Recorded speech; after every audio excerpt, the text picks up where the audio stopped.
Alright everyone, Marco Palmero, founder of Ulysses in Dubai. In this video, I'm going to be talking with you about 4 red flags I want to be aware of when I'm looking at a small online business that I want to buy.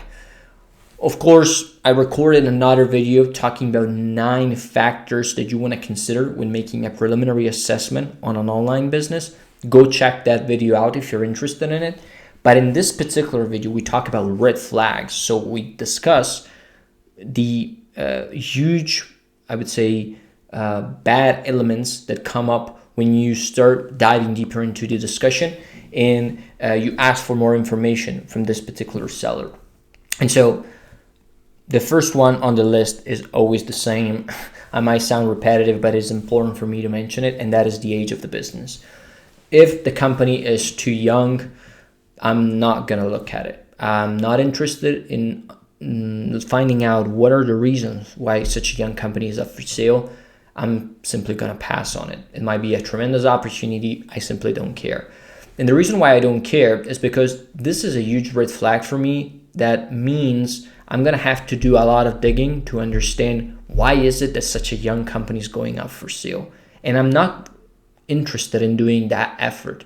My team is not interested in doing that. We know we can have a much better time looking at historically stable companies instead of just gambling on these businesses that are just startups that maybe are not working out so well and people are trying to spin over to somebody else.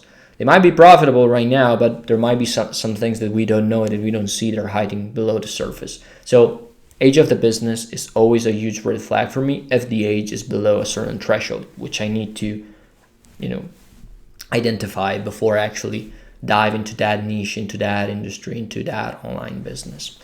Of course, second red flag is financial red flags. This is something that thankfully I'm presented by the accounting firm that we work with or my team. But the point is, there might be some huge red flags that you want to consider when talking about a financial aspect of a business. And I've seen many online businesses experience dramatic growth year over year. It might sound like a red flag if we were in a brick and mortar store, but in online businesses, I've seen that being a possibility, provided that type of growth can be proved by numbers and backed with solid statements. Of course, there's also a important factor to consider when it comes to dramatic growth and the financial growth of these online businesses, which is many times online businesses go by the fact that they want to do this pump and dump activity. So they want to ramp up operation very, very fast to sell the company at a high multiple, and then that company is not going to keep that performance that high. So that financial element for me is also a little bit of a red flag, more like an amber flag, because I'm never going to accept a valuation that is based on the last year performance, for example. I'm going to look at a blended rate for years, maybe the last 3 or 5 years, to come up with the right valuation for the business. And so if something is not adding up in the financials, many other things that I can mention, but I'm not going to go over them in the video. But if something is not adding up, huge red flag, put the brakes on and make sure that the business is operating as they said. Now, third point and third red flag is the sustainability of the business. What do I mean by that? There are certain businesses that are sustainable, that even if something changes in the management or in the ownership, they're going to operate in the same way because maybe they have the team that is established, everything is working properly. A change of ownership is not going to affect the business at all. Now, for example, there might be other businesses that are agencies, for example, where everything is relying on the owner. The guy is taking care of the sales, the strategy, and part of the execution. The team is only doing the output. That business is not sustainable because the moment that guy goes out, you have no business without somebody at the helm doing the strategy and executing on things. So I want to be mindful of that and understanding, is this business really sustainable? What are the things that can affect the sustainability of the business? That might not necessarily be the owner, by the way. But the point is this business sustainable? Because sometimes online businesses are very good, very fancy, very shiny, but they don't have continuity. And so you want to make sure that continuity is there.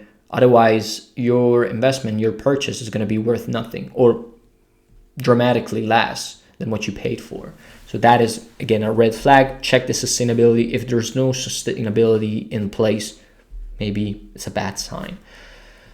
Customer acquisition channel, in closing. I mentioned that many times when we talk about online businesses. If this online business only has one customer acquisition channel, huge red flag. I mean, big, so huge that, I mean, you might want to run in the other direction. One customer acquisition channel for online businesses is so dangerous because, I mean, you're never going to know what happens to that customer acquisition channel. You are controlled by another platform, which might be Google, SEO in general, or Facebook, Instagram, what have you. The point is, if that platform changes regulations, prevents you from advertising, or maybe decides that your product or service cannot be advertised on the platform anymore, your business is dead. And by dead, I mean closed the next day. If they ban your account, if they do something to that channel, the business is completely destroyed. And that's, to me, one of the biggest red flags in an online business.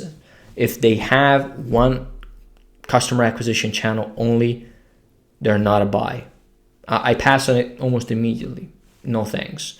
It's like, I mean, it's really important to mitigate risk from my perspective, especially if you're buying a small online business, right? Maybe you're not a company that can withstand some risk. Maybe you're an individual looking to get additional income. So risk mitigation is the most important thing, is the top of the list from my perspective. And this is a huge risk that you're taking if you're buying a business that only has one customer acquisition channel. People might say, well, the business is doing fantastically well. Fine. If in 1 month time that customer acquisition channel is dead, that business is doing zero. And so I'm not interested, okay? Simply I'm not. I want equally distributed customer acquisition channels. Of course, there might be one that is more relevant to that particular business. So you might have, 50% of customers coming from Facebook, 20 from Google, 20 from referrals, 10 from, blogging, what have you. The point is, I want a blended rate, and I don't want one only channel, because that is just a recipe for failure, a recipe for disaster. So in summary, my 4 red flags for online businesses that you might want to buy or you might consider buying: age of the business. If it is too young, huge red flag. Financial, if something is not right, huge red flag. Sustainability of the business, is the business not sustainable post-acquisition, red flag. And customer acquisition channels, if there's only one or a few that account for the most of the business, huge red flag. Hopefully these are points that resonate with you, that might help you if you're thinking about buying an online business. Personally, I'm more involved in the brick and mortar side of things, but online businesses are interesting because they have a low entry threshold. They can enable individuals to buy and get into business buying, because you might find companies that are very cheap, like 50 grand, 25 grand, 100 grand. That's more, it's not that usual for you to find in a brick and mortar store. But I think there are a good opportunity, of course, if you're mindful of these red flags. By the way, if you're interested in checking out more about online businesses, you can check the other video on the 9 factors that you might want to consider when making a preliminary assessment. Some of them are going to be very similar to these, because factors that you want to consider also go toe-to-toe with red flags, but they're going to expand a little bit more on the topic. So go check that video out, and I'll see you in the next one.